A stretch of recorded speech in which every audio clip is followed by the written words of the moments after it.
Welcome to A Life Designed. My name is Tina Heisman. I help women who are struggling with the overwhelm of trying to balance being a wife, mother, and career woman. When they work with me, they discover how to design their life so they can live in alignment with their priorities. I help them make the experience of their lives match their desires for their lives. The topic of today's podcast is why it's important to take care of yourself. But before we get started, I have something for you. It is my ultimate guide to guilt-free self-care. You can download it for free on my website, tinaheisman.com. And I would also like to invite you to my private group on Facebook, where you can come to get positive inspiration for your life. Search A Life Designed in the Facebook search bar.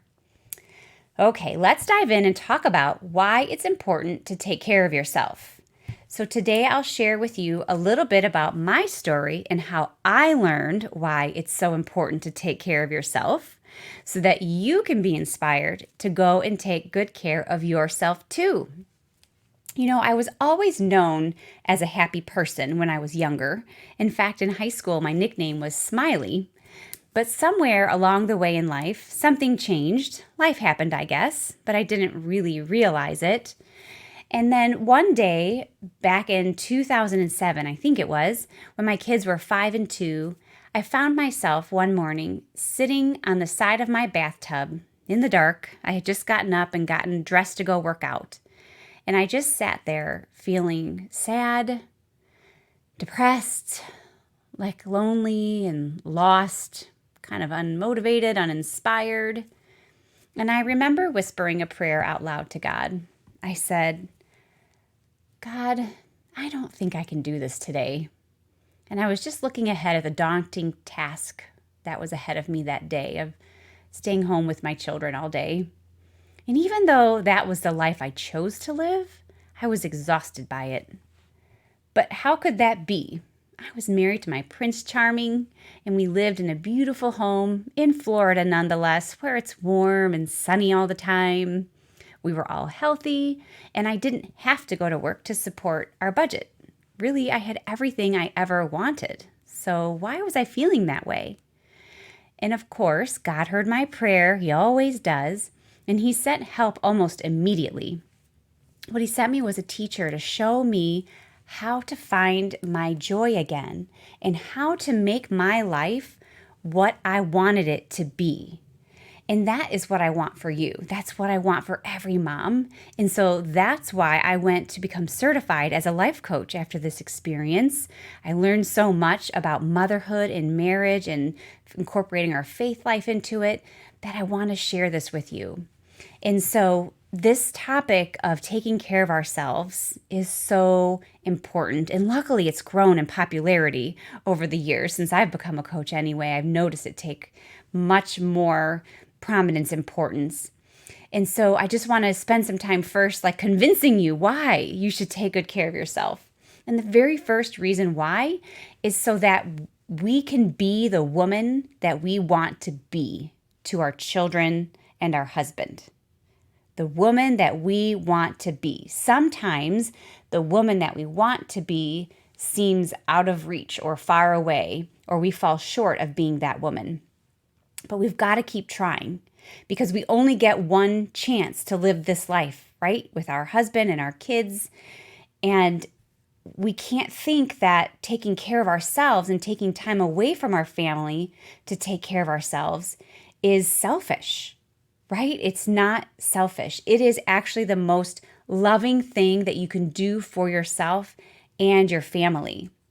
And the problem is, if we don't take care of ourselves, we will be depleted and we will have nothing to give, right? We won't be able to take care of those people that mean so much to us.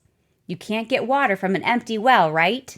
And you know that other saying that I know sounds cliche sometimes, but when you're on the airplane, they always tell you to put your own oxygen mask on first. So then you can take care of your children, right? We've got to have our wits about us and be able to breathe so that we can take care of those around us. So if we will fill up our own wells, then we will be able to be the wife and the mother that we want to be, the woman that we want to be. So the second reason that we need to take good care of ourselves is so that we can bring more joy and peace into our homes. Now, I think this world needs a lot more joy and peace, and we can help that by starting right in our own homes. We don't have to go on mission trips or out into other cities or states or countries. Those things are great, of course, but we can start right in our own homes. Or on the flip side of that, what good does it do us to go out into the world helping everyone else when there isn't joy and peace in our own homes, right? We need to start our ministry at home first. And you know that saying, if mama ain't happy, ain't nobody happy. Well, that is true, right? As the woman of the household, we set the tone and the temperature for our household. So if we are stressed and frazzled, the rest of our house will mirror that stress. But if we are happy and relaxed, the rest of our house will soak that in and be more happy and relaxed themselves. It's contagious. Have you ever noticed when you lose your cool and yell at one of your children that the situation kind of blows up and gets worse instead of better? Yeah, even if they're the one that started yelling and you yell back, gets worse. But if they're the one that yells first and we can respond with calm and kindness, then that helps to de-escalate the situation. Because you guys, our yelling causes emotional upheaval. And then our kids then let it out with tears or yelling back, right? And this is a big mess that we have on our hands, and it's taking more time and more of our patience than we have to give, right? So if we are intentional about taking care of ourselves, then we can show up in our lives with more joy and more peace that will spread to everyone around us. And think about it. Then your kids and your husband take that joy and that peace from your home out into the world as well. It's like a domino effect. That's how much power that we have. It's so cool. And I think it's so freeing to know that we can start right in our own homes. And so the third reason that it's so important to take care of ourselves is because it's no one else's job to do it. Let me say that again. It's no one else's job to do it. It's our job. Now, girls, I am super serious right now. This is a mistake that many of us make, especially when it comes to our husbands. I most certainly made this mistake, and it almost cost me my husband. There's that little phrase in the Bible where it says, and two become one. And I really took that a little bit too literally, just thinking that we would be like so one person. And I think that many people do make that mistake, that we end up relying on our husband to come home from work and save us from our day with our kids, right? Or to help us create happiness in our life. But that is not how marriage is actually intended to be. In fact, it's too much pressure to put on another person. Only God can be our sole emotional support. So we need to work with God in order to take care of ourselves. Because in marriage, we are intended to be two fully independent people who come together already happy and whole to love each other and be teammates and grow into the best versions of ourselves, right? So as teammates, we work together, but we don't depend on the other person to make us happy. So we need to take responsibility for taking care of ourselves so that we can be well in mind, body, and spirit. And so my question to you is this: do you know how to take care of yourself in mind, body, and spirit? Do you know what that looks like? Do you intentionally create space in your life to do the things that would fill you up and make you feel well and happy and joyful and whole? If you're like many women, your answer is maybe no or not enough, right? I think a lot of us are trying, but we're maybe falling short of what we really need to do. So I have a simple way for you to start doing that today. Just start by taking a few lovely minutes to make a list of things that you like to do. And keep in mind and your body and your spirit as you make this list. Try to come up with like 20 things that you love to do that you might consider self-care. So some examples are talking on the phone with a friend or a family member, lighting candles in your home, maybe eating chocolate, or spending time with a friend for coffee or a glass of wine.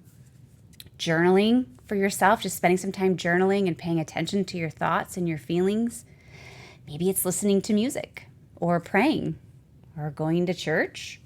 Could be taking a nap, running or exercising, reading. I know lots of us love to read. Taking a bath. It's not one of my personal favorites, but I know a lot of you guys like to take a bath. Or maybe even like taking a class to learn something new. What is it that you love to do? What would you consider self-care? I know you guys know I would put on there like a mani and a pedi. I feel so good, like when my nails are fresh and looking good. So those are just some ideas that I have, but maybe they can inspire you to come up with your own list of things that feel good to you. So I want you to make a list of these things that you love to do so that you can see it with your eyes, right? It's not just some random list floating around in your head. It really doesn't do you any good up there. You got to write it down, and then you could print it out or post it somewhere, make it your wallpaper on your phone or your computer, whatever you've got to do. But then the goal would be to pick between 1 and 3 things off of your list to do for yourself every day. Because here's the thing, if you are doing something for yourself every day, you will look forward to that. It's a question that I ask myself every morning, like, what am I looking forward to today? What do I have going on that I'm looking forward to? And it makes you excited and energized to live your day, right? It gives you more purpose, and it just helps you have the energy and the focus that you need for those things that we have to do, right? So the thing is, I get a lot of pushback on this when I talk to women. They're like, 1 to 3 things to do for myself every day. I don't have time for that. Why? You do have time. And here's why. Because taking care of yourself will expand your time. Did you hear that right? Yes, I said it. Taking care of yourself will expand your time. It makes it seem like you have more time. And you already know this is true because I can promise you that you've already experienced this in your life. Think about it. When you're relaxed and happy, you get more done. Things flow more easily. There's less resistance. There's less problems.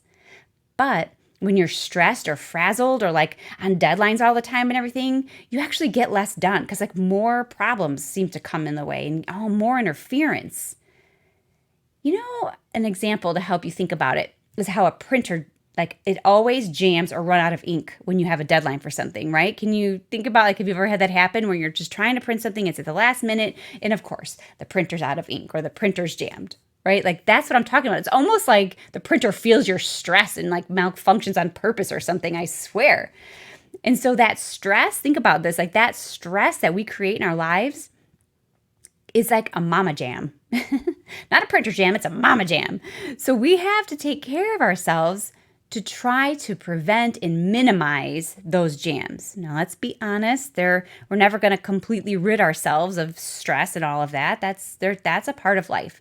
But what we want to do is create a life intentionally that we don't want to run away from. And that's a definition I've heard about self-care before, is taking care of ourselves in a way that we enjoy showing up for our lives every day and we want to be there every day. But we can't sit around waiting for someone else to do that for us. It's totally up to us. And another thing for self-care that I love to encourage with my clients is to leave white space in your day every day. I know a lot of your calendars are like booked back to back to back to back to back with all of these things, and there's no white space. Well, do a little self-assessment. Do you really have to do all of these things that are on your calendar? Is there a moment in your day? Can you find 30 to 60 minutes of nothing just for you to relax? Maybe it's not all at one time. Maybe it's split up in your day a little bit. But that white space allows us to breathe a little bit. And I know that's still tricky because even if we do plan white space, sometimes things come at us that feel more important than that white space. But I challenge you to think about that and ask yourself, is this really more important than what I was going to do for these 30 minutes right now, right? Empower yourself to say no sometimes. You don't have to do everything that is asked of you, right? Remember what your priorities are. Most of the time for us, like our priorities have to do with our faith and our family and our careers, but we sometimes put them in a mixed up order and let like maybe volunteering come in and take over family time or time that we would like to spend on our career. So just be aware of what you're saying yes to, because every time you say yes to one thing, you're saying no to something else. Make sure your no's matter. Make sure your no's allow you to focus on your priorities. I think a good way to know if you're doing a good job taking care of yourself is noticing your mood. Your mood's kind of your indicator. So check in with yourself at least once a day, if not more, and notice, are you feeling stressed? Are you feeling grumpy? That's a cue that you've got to take care of you. And so ask yourself, okay, in this moment, I'm feeling stressed and grumpy. Like, what could I do right now to turn this around? And go do something to do that. It could be something pretty quick. It could be just a quick walk or a quick break or something like that, right? All right, so I know, you guys, that this is easier said than done. And if you would like a little bit guidance and accountability as you work on it, I can help this process be easier for you and faster. I can help you get to feeling better faster. So if you need help, reach out to me. I have some great tools to help you along on your journey, and I would love to work with you. So thank you so much for listening in. Let me know if you have any specific questions.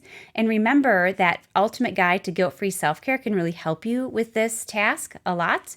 And join us on Facebook in the Life Designed community. All right, thank you so much. I'll see you next week.